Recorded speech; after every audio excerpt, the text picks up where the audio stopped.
జై శ్రీమన్నారాయణ. సుందరకాండలో లోకవృత్తేశ్చ గరిహితం, అంతేకాదు లోక వ్యవహారానికి కూడా విరుద్ధమే.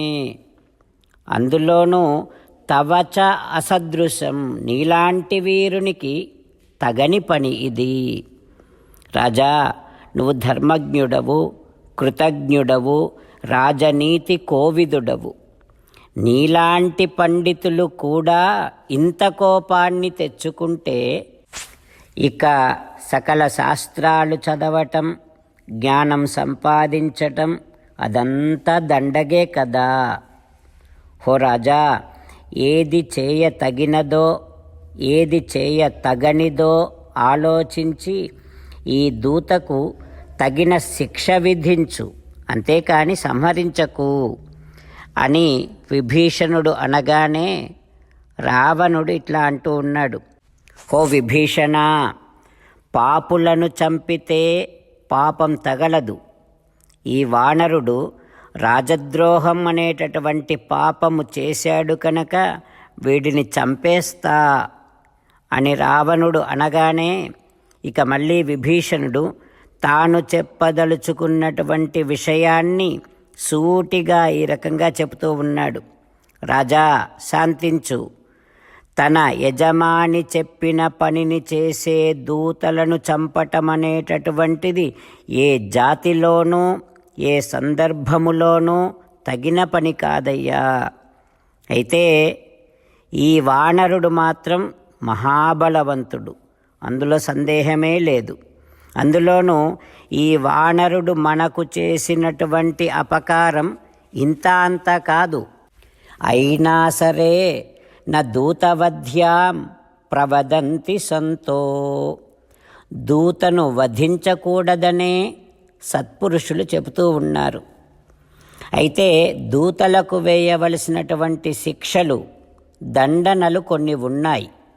వైరూప్యం అంగేషు అంటే శరీరములోని ఒక భాగాన్ని తొలగించటం, అంగవైరూప్యాన్ని కలిగించటం, అదొక శిక్ష. కశాభిఘాతో, కొరడాలతో కొట్టటం. మౌండ్యం, గుండు చేయించటం. లక్షణ సన్నిపాత, శరీరం మీద ఏవైనా ముద్రలు వేయటం. ఇట్లా కొన్ని దండనలు దూతకు చెప్పారే కానీ దూతను వధించమని ఎక్కడా చెప్పలేదు, నేనెప్పుడూ వినలేదు. ఓ రాజా, ధర్మార్థములను గురించి బాగా తెలిసినటువంటి నీ వంటి వారు కూడా కోపిస్తే ఎట్లా రాజా? నీలాంటి వారు కోపాన్ని నిగ్రహించుకోవాలి కదా అంటూ విభీషణుడు రావణాసురుడితో మాట్లాడుతూ ఉన్నాడు. విభీషణుడు రావణునితో దూతను వధించకూడదు అని చెబుతూ ఉన్నాడు. ఇలా అంటూ ఉన్నాడు. రాజా రావణ, కోపం నియచ్చంతి సత్వవంతః, ధీరులైనటువంటి నీ వంటి వారు కోపాన్ని నిగ్రహించుకోవాలి కదా. హో వీరుడా, న ధర్మవాదే కశ్చిత్ తవ వీరతుల్యః, ధర్మశాస్త్రములను తెలిసినటువంటి వారిలో నీతో సమానమైనటువంటి వారు ఎవ్వరూ లేరు. నచ లోకవృత్తే కశ్చిత్ తవ వీర తుల్యః, లౌకికమైన కార్యములను నిర్వహించటములో నీతో సమానమైనటువంటి వారు ఎవ్వరూ లేరు.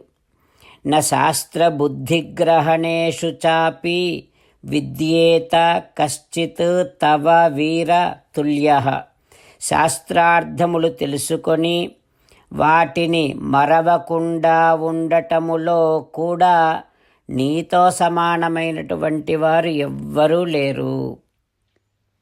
రామచంద్రులను మనసారా ధ్యానము చేస్తూ పరమదయాళువు పరమశివుడు చెప్పిన పరమపావన రామనామాన్ని చెబుతూ మనము రామనామ గానము చేస్తూ ఉంటే అదిగో సీతారామచంద్రులు, పార్వతీ పరమేశ్వరులు, ఆంజనేయస్వామి సకల దేవతలు, పితృదేవతలు, మహర్షులు, ఆచార్యులు, భాగవతోత్తములు అందరూ మనని చూసి ఆనందముతో అనుగ్రహిస్తున్నటువంటి దృశ్యాన్ని భావన చేస్తూ నోరారా రామనామగానము చేద్దాం.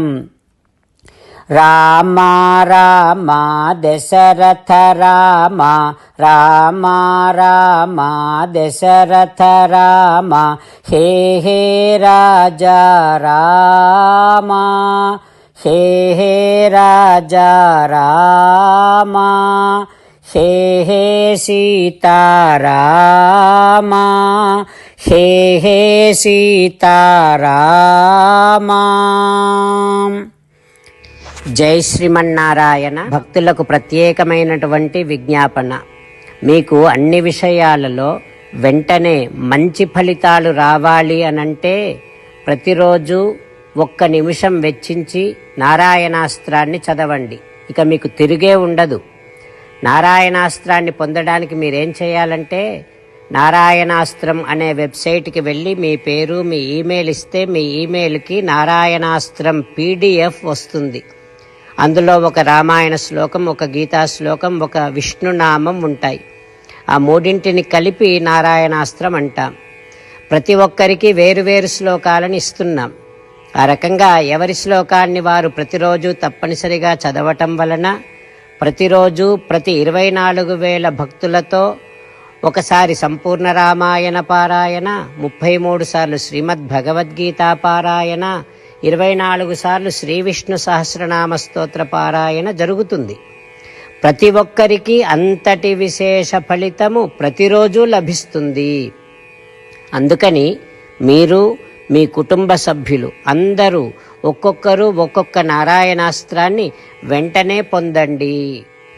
జై శ్రీమన్నారాయణ. శ్రీమద్ భగవద్గీత సారాంశముగా 18వ అధ్యాయములో 65 నుంచి 69 శ్లోకముల ద్వారా శ్రీకృష్ణ భగవానుడు మనందరినీ ఒక 8 పనులు చేయమని చెబుతూ పరమాత్మ ఈ రకంగా అంటూ ఉన్నాడు.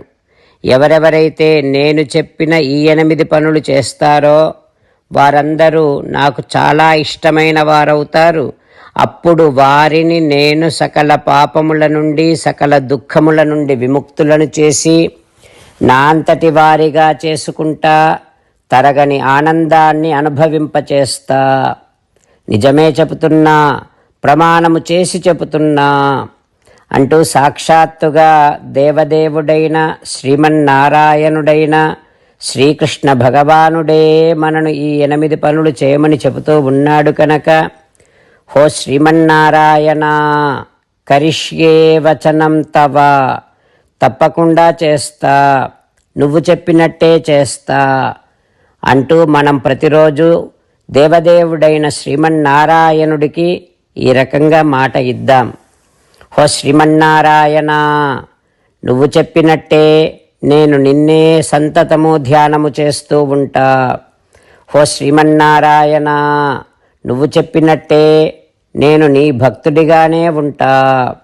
హో శ్రీమన్నారాయణ, నువ్వు చెయ్యమన్నట్టే నేను నా విధులను, కర్తవ్యాలను నీ సేవగా, నీ తృప్తి కోసమనే సక్రమంగా నిర్వర్తిస్తూ ఉంటా. హో శ్రీమన్నారాయణ, నువ్వు చెప్పినట్టే నేను నీవాడిని అనే మహావిశ్వాసాన్ని సంతతము కలిగి ఉంటూ నా హృదయములో నీకే నమస్కరిస్తూ ఉంటా. హో శ్రీమన్నారాయణ, మామేకం శరణం వ్రజ, నన్నొక్కడిని మాత్రమే శరణు వేడుకో అని నువ్వే అన్నావు కనుక నేను నిన్ను ఒక్కడిని మాత్రమే శరణు వేడుకుంటా.